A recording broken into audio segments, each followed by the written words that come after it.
La réflexion du jour, c'est une réflexion difficile.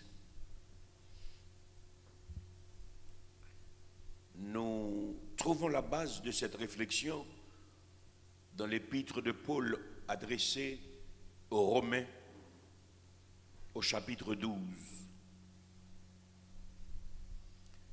Dans Romains chapitre 12, dans le verset 12, et je lis pour vous, « Réjouissez-vous en espérance.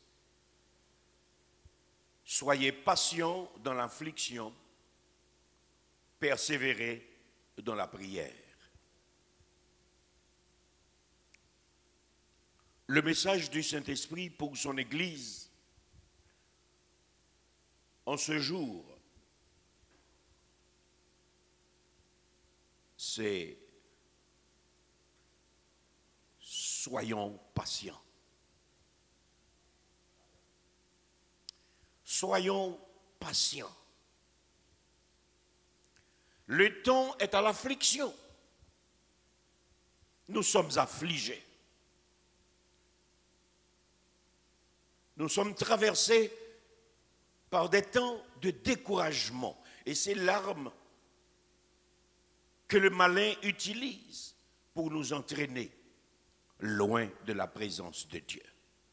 Le découragement. Le Seigneur nous dit, soyons patients dans cette affliction, car l'affliction passe, mes bien-aimés. L'affliction dans la vie du croyant, c'est comme une crise. Ça passe. Mais tandis que nous sommes soumis sous la pression de cette affliction, il nous dit, persévérer dans la prière. Maman me chanté, la prière va dans nos repos. La prière va changer toute bagaille. Dans toutes les circonstances, pas oublier prier. Mais ce qui me fait sourire, c'est quand l'apôtre Paul dit « Réjouissez-vous en espérance ». Mais bien aimé, la vie de l'apôtre Paul n'a pas été une vie facile. Depuis sa rencontre avec le roi des rois sur la route de Damas, Paul a connu des souffrances extrêmes, des souffrances amères. Et il a même déclaré de sa propre bouche qu'il a partagé avec Christ ses souffrances. Tantôt battu, tantôt laissé pour mort, tantôt emprisonné, il a connu les affres des souffrances les plus extrêmes. Mais on n'a jamais vu Paul découragé. Dans la prison où il était, c'est lui qui encourageait les apôtres qui le visitaient. Et aujourd'hui encore, nous le retrouvons dans Romains 12, 12, recommandant à l'Église de 2020 en confinement de se réjouir en espérance. Car sa vie était une vie de douleur, de souffrance et d'incarcération. Mais il a vécu pleinement dans la joie du salut. Paul sait ce qu'il est en train de communiquer, d'enseigner. On peut se réjouir de l'espérance, on peut rire dans le cœur même s'il y a des larmes dans les yeux, on peut sourire, mes bien-aimés, même si tout autour de nous il y a peine et misère. Mais il faut un niveau de caractère plus élevé que ce qui est superficiel, ce qui est visible, ce qui est saisissable. L'apôtre Paul nous demande d'entrer en nous-mêmes, de considérer ce que Jésus a souffert et de réaliser que malgré tout, il était porteur de vie, porteur d'abondance, porteur de guérison, porteur de joie de vivre. Il faisait bon être à côté de Jésus, mes bien-aimés, malgré ses persécutions. Les disciples n'ont pas voulu l'abandonner parce que les misères de ce monde, loin de décourager, ont renforcé la détermination des disciples. Et c'est exactement ce que nous avons besoin. réjouissance ne sera pas à cause du confinement, parce que dans le confinement, il n'y a pas un sujet de réjouissance. Dans l'isolation, il n'y a pas de sujet de réjouissance. Dans les masques qu'on nous exige à porter, parce qu'on a réussi à nous faire peur, il n'y a pas de sujet de réjouissance. Mais dans ce que le Seigneur va faire, il y a un sujet de réjouissance. Voilà pourquoi nous comprenons l'idée de l'apôtre qui nous dit « Réjouissez-vous en espérance ». Bientôt, ça va finir. Bientôt, ça va changer. Bientôt, un autre soleil va luire. Mais nous devons vivre dans l'espérance. Ne laissons pas les mauvais moments d'aujourd'hui détruire ce que sera demain dans nos vies. Vous voyez ce qui se passe aujourd'hui, mais personne ne sait ce qui arrivera demain. Ceux-là qui planifient le lendemain sur la terre ne sont pas les maîtres du monde. Quand Dieu a demandé son souffle à Steve Jobs, il était vexé, il était hargneux, mais il ne pouvait pas retenir son souffle quand il a déclaré que si Dieu existe, il est exagéré. Il était impuissant devant la mort. Ceux qui planifient des millions de cadavres, ceux qui planifient un génocide planétaire, ils n'ont pas le lendemain entre leurs mains. Il n'y a que Dieu qui connaît ce qui arrivera demain. Le problème de l'Église, c'est que nous avons tendance à avoir peur de ce que disent les hommes. Les hommes disent, mais c'est Dieu qui fait. Les hommes disent, mais c'est Dieu qui fait. Et il fait selon le bon plaisir de sa volonté. Quelle est la volonté de Dieu pour 2021? Personne ne sait. Quelle est la volonté de Dieu pour demain? Personne ne sait. Ce que nous savons, c'est que nous sommes dans la volonté de Dieu. Et parce que nous sommes dans la volonté de Dieu, nous ne devons pas laisser le désespoir qui nous entoure nous atteigne. Ce désespoir ne doit pas nous atteindre, mais c'est dans l'espérance que nous devons nous réjouir. Bientôt, tout va changer. Est-ce que vous pouvez le croire? Est-ce que vous pouvez le croire? Est-ce que vous êtes prêts à le croire?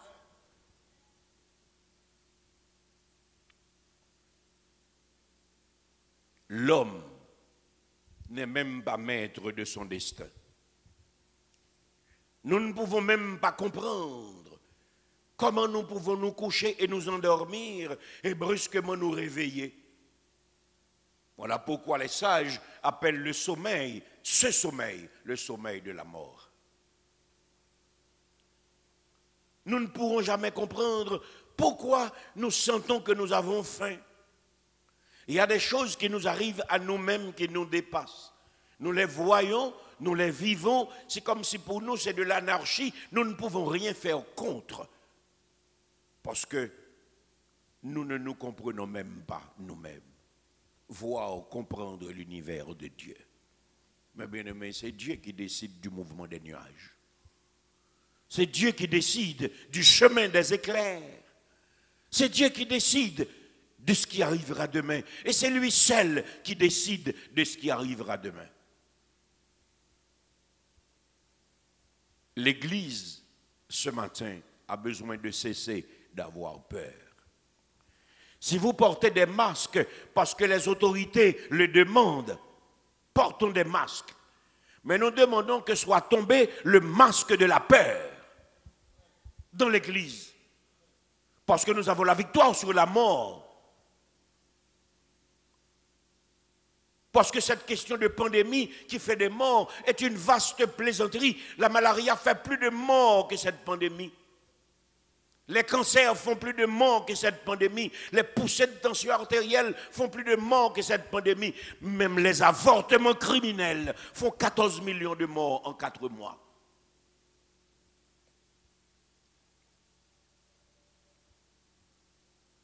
Nous vivons avec les poussées de tension. Nous vivons avec ces millions d'enfants qui meurent de malnutrition dans le monde. Et pourtant, on nous fait croire que nous allons tous mourir. Et tout le monde a peur de tout le monde. On a peur d'être proche de sa femme. On a peur d'être proche de son enfant. On a peur d'être proche de son papa. On ne peut plus se serrer, se caresser, se dire qu'on s'aime.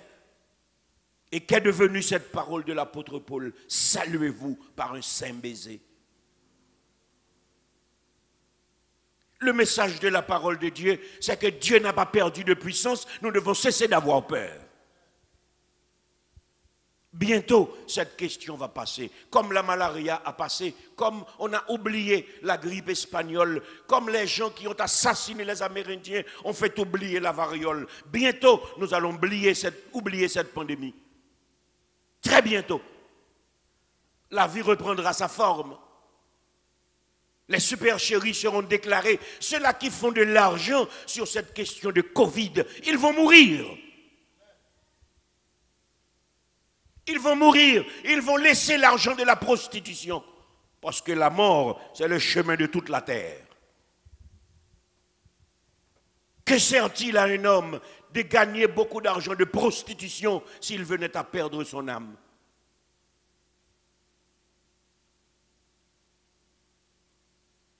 Quand nous savons que toutes ces choses doivent finir, quand nous savons que nous sommes gardés, que la parole nous dit que la peste qui vole en plein midi ne nous frappera pas, nous devons cesser d'avoir peur. Les épidémies viendront, la Bible nous l'avait dit, la peste va venir, la peste va frapper, mais les enfants de Dieu sont gardés. Est-ce que vous n'avez pas déjà constaté que la main de Dieu est sur notre pays? Mais constatez donc cela. Alors ce sont les efforts du gouvernement qui ont empêché à Haïti de disparaître sous la pression de cette Covid. Où sont les 800 000 morts prévus? On a tendance à faire passer la prévision de 800 000 à 2 millions. Moi je vous dis, quand l'Éternel garde, il garde. Haïti est protégé, ce n'est pas sera, Haïti est protégé. Et comme je disais ce matin à des collaborateurs, on a envoyé des gens infectés des États-Unis pour arriver jusqu'à Haïti. On a envoyé des gens de la Dominicanie. Ce sont des Haïtiens, nos frères, nous les accueillons. Mais nous savons que Haïti aujourd'hui est devenue la terre de la grâce. S'ils sont sur cette terre, ils vivront. Parce que quand Dieu fait grâce, il fait grâce. Dieu n'a pas fait grâce à Haïti parce que nous sommes le plus bon pays de la terre. Nous sommes un pays de fétichistes. Mais Dieu veut faire voir qu'il est Dieu en Haïti.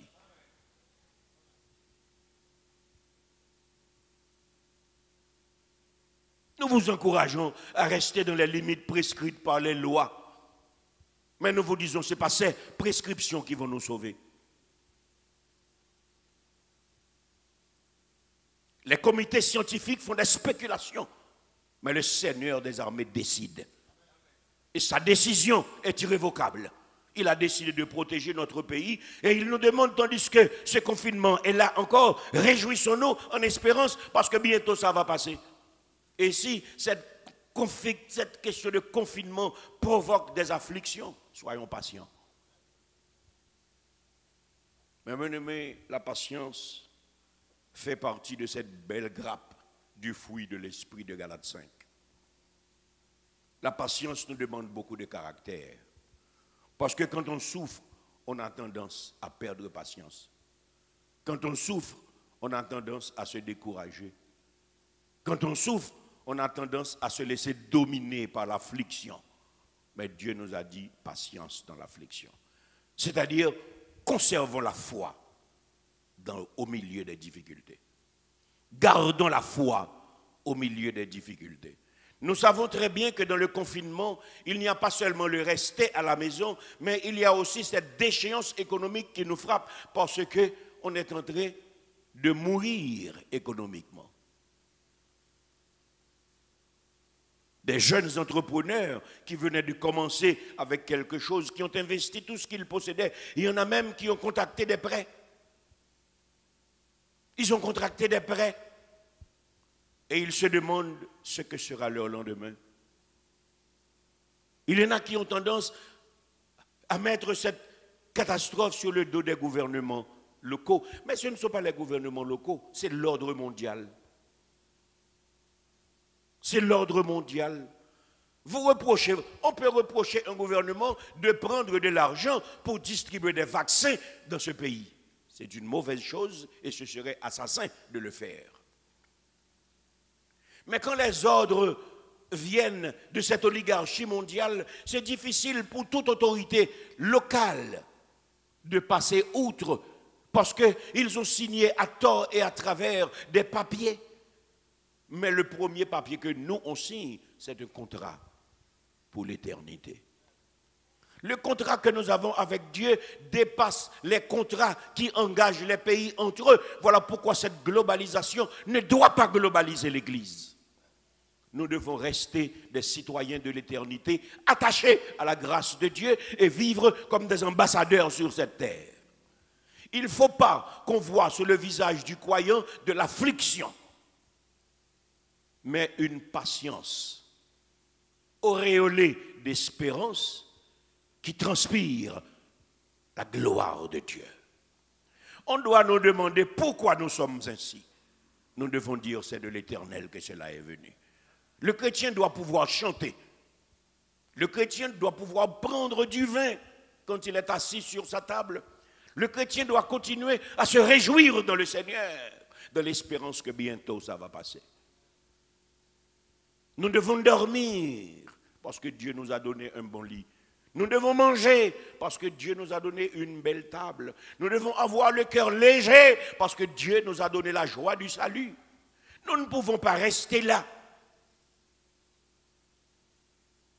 à nous laisser masquer le cœur et l'esprit comme on nous a masqué le visage. Le masque de l'espérance.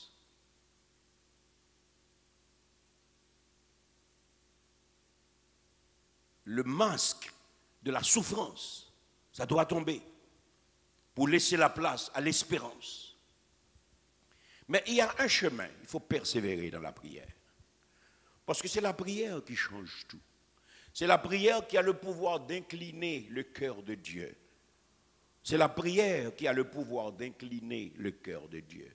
Mais c'est difficile de comprendre ça. Dieu est Dieu, il fait ce qu'il veut souverainement et pourtant la prière du juste incline son cœur. La prière du juste, la prière sincère du juste incline son cœur. Et ce que nous voulons demander à l'Église, c'est de prier ce matin, c'est de prier en ce moment pour que le cœur de Dieu soit incliné en faveur de l'Église et que ce confinement cesse. Et que nous pourrons reprendre nos habitudes. Mais vous savez ce que l'apôtre Pierre va nous dire?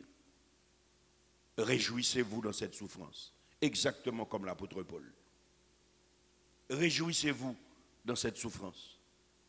Dans 1 Pierre chapitre 3, dans le verset 17, puisque c'est pour le nom de Dieu que nous sommes enfermés, les markets sont ouverts, les marchés sont ouverts, les tisseries sont ouverts, toutes les activités fonctionnent, les banques fonctionnent, les institutions de l'État fonctionnent, tout marche, on a réouvert les factories. Cette question de confinement, c'est comme une persécution pour les églises aujourd'hui. Mais 1 Pierre 3, 17 va nous dire, car il vaut mieux souffrir, si telle est la volonté de Dieu, en faisant le bien qu'en faisant le mal. Il vaut mieux souffrir, si telle est la volonté de Dieu, en faisant le bien qu'en faisant le mal. C'est Dieu qui nous dit que nous devons nous soumettre aux autorités établies. C'est bien d'obéir, mais quand les ordres sont injustes, nous devons chercher un chemin. Rencontrer les autorités de ce pays et leur dire, si l'Église est confinée, pourquoi le reste du pays est en liberté?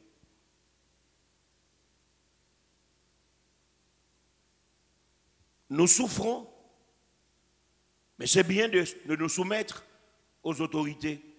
Mais soumettre ne veut pas dire être lâche ni avoir peur. Nous devons pouvoir leur parler et leur dire les marchés sont ouverts, les factories sont ouvertes, tout est ouvert. Pourquoi l'église est fermée? On est passé de 10 à 5. Sous peine de prison et d'amende. Et pourtant tout fonctionne. Est-ce le début de la grande persécution? Est-ce que si l'Église ne continue pas à obéir, demain, on ne viendra pas nous dire de fermer totalement toutes les portes?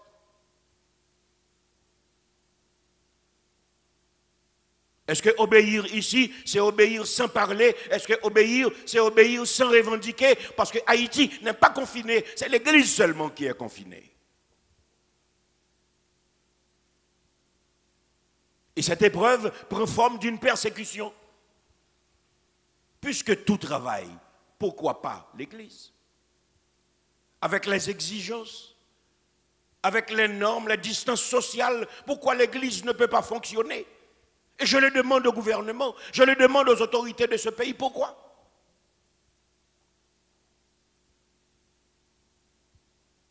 On a arrêté des pasteurs au début de cette question de confinement, mais qu'est-ce qu'on a fait des propriétaires des markets, des grands marchés qui fonctionnent? Ce sont les autorités qui ont donné l'ordre pour ouvrir les factories. La fonction publique travaille. Comme si le coronavirus menace seulement les chrétiens de l'Église. Et nous voulons dénoncer avec courage cette attitude pernicieuse du malin qui veut décourager l'Église.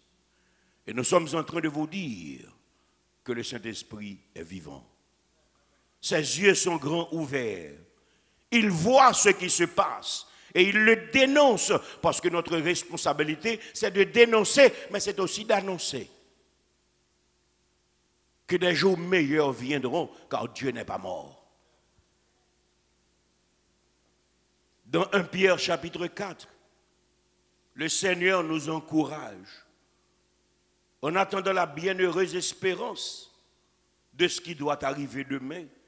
Dans les versets 12 et 13 de 1 Pierre chapitre 4, nous pouvons lire: bien-aimés, ne soyez pas surpris comme d'une chose étrange qui vous arrive de la fournaise qui est au milieu de vous pour vous éprouver.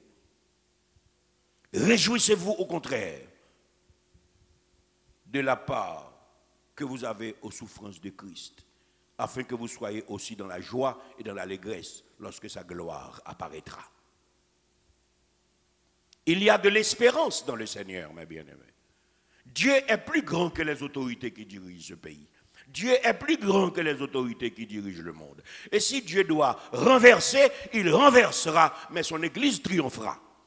Parce que l'Église n'est pas encore enlevée. Les autorités politiques dépendent aussi de Dieu. Et à nous, le Seigneur parle.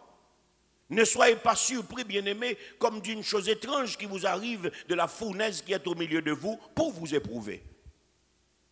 Alors le message du Saint-Esprit ce matin, c'est que cette épreuve, nous devons la traverser avec le courage, l'espoir et la foi. Cette épreuve, nous devons la traverser avec le courage, l'espoir et la foi, parce que le verset 13 nous dit de nous réjouir, au contraire. Loin d'être dans le découragement, loin de nous laisser emporter par le désespoir, loin de nous laisser affliger.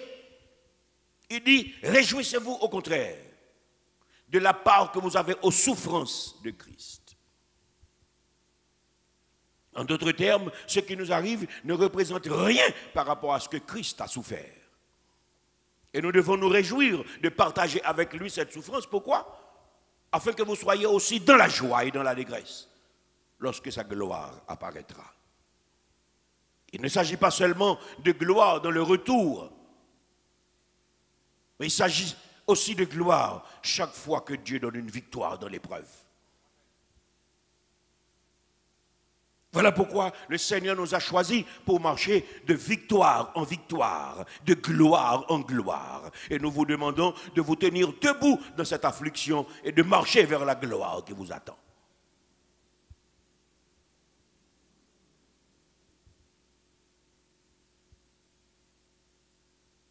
Nous sommes confinés pour le nom de Christ. Le reste de ce pays est en liberté. 1 Pierre 4, 14 nous dit, si vous êtes outragés pour le nom de Christ, vous êtes heureux. Parce que l'esprit de gloire, l'esprit de Dieu repose sur vous. Et avec toute la puissance que Dieu me confère, je dégage cette grâce sur vous ce matin, où que vous soyez. Si vous êtes outragé pour le nom de... Alléluia. Vous êtes heureux. Pourquoi? Parce que l'esprit de gloire, l'esprit de Dieu repose sur vous. Et je vous dis ce matin, recevez cet esprit. Recevez l'esprit de la gloire de Dieu, parce que vous êtes appelés à marcher de gloire en gloire et de victoire en victoire. L'esprit de Dieu repose sur vous. Recevez cette grâce ce matin, où que vous soyez.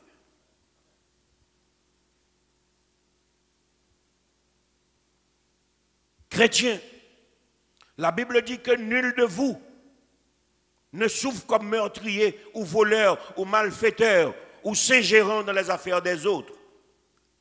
Mais si quelqu'un souffre comme chrétien, qu'il n'en ait point honte et que plutôt il glorifie Dieu à cause de ce nom. Le nom que vous portez, chrétien, disciple de Christ, le nom de Jésus. Soyez glorifiés. Quand on vous demande où est votre Dieu, pourquoi il n'ouvre pas les églises, sachez qu'il y a un moment d'épreuve, mais bientôt il va agir.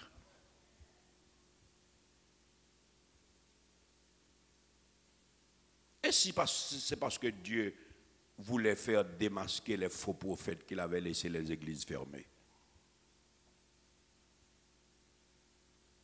Et si c'est parce que le jugement devait commencer dans la maison de Dieu que Dieu a laissé ses églises fermées? Vous savez qu'après les confinements, il y a beaucoup d'assemblées qui n'existeront plus. Il y a beaucoup de faux prophètes qui seront démasqués. Il y en a qui sont déjà démasqués.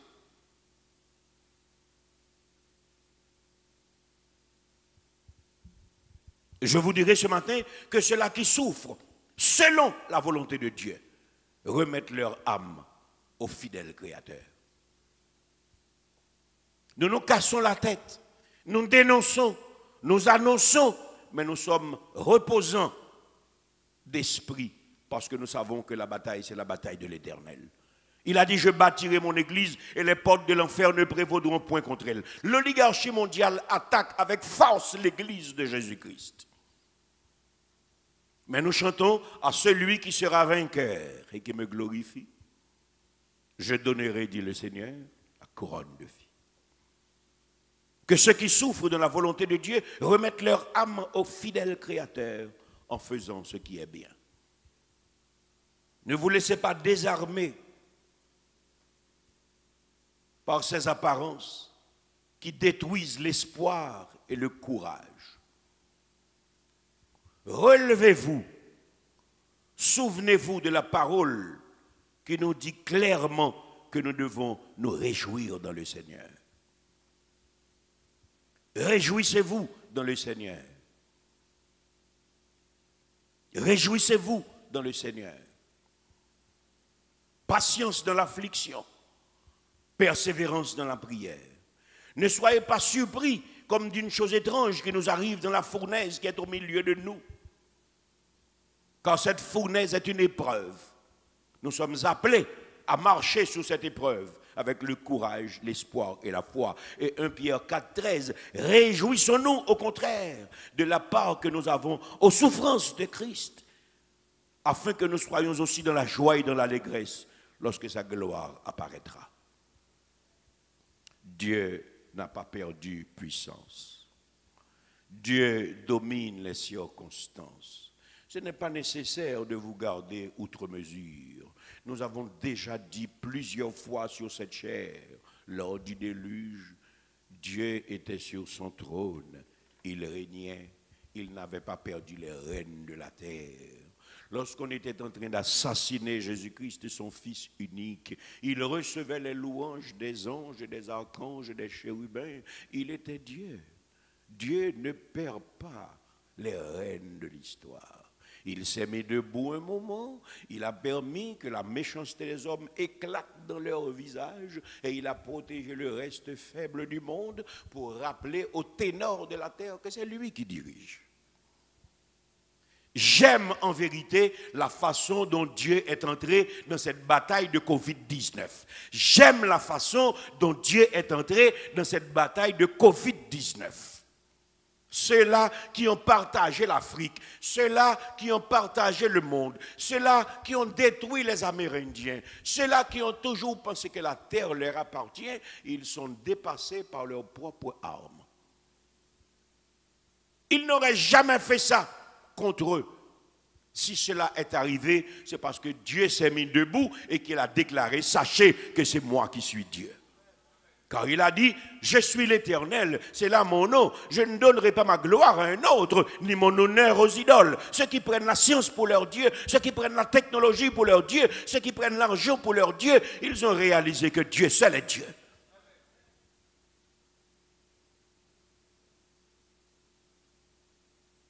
J'aime savoir que celui qui est faible n'est jamais faible quand il mange avec le Seigneur.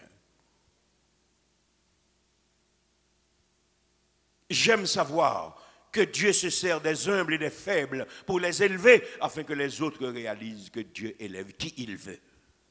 Mais j'aime savoir aussi que Dieu a abaissé Nebuchadnezzar, qu'il a abaissé Pharaon, qu'il a abaissé des grands rois pour faire comprendre qu'il est celui qui élève, qu'il est aussi celui qui abaisse. Il a pris Moïse, il lui a dit, je te fais Dieu. J'aime le Seigneur, mes bien-aimés. J'aime le Seigneur, mes bien-aimés. Il a dit, je fais venir quelqu'un de loin pour faire respecter ma loi. Aïe, aïe, aïe, Dieu est Dieu. Mais quelle est cette puissance qui agite les grands de ce monde, en ce moment même où nous parlons? Vous savez ce que mon cœur répond? Patience dans l'affliction, persévérance dans la prière, car l'homme s'agite, mais c'est Dieu qui le mène. L'homme s'agite, mais c'est Dieu qui le mène. Bientôt, un autre soleil luira. Et en ce temps-là, il nous faudra danser avec un cantique nouveau, comme Myriam l'avait fait après avoir traversé la mer Rouge. Que le Seigneur vous bénisse.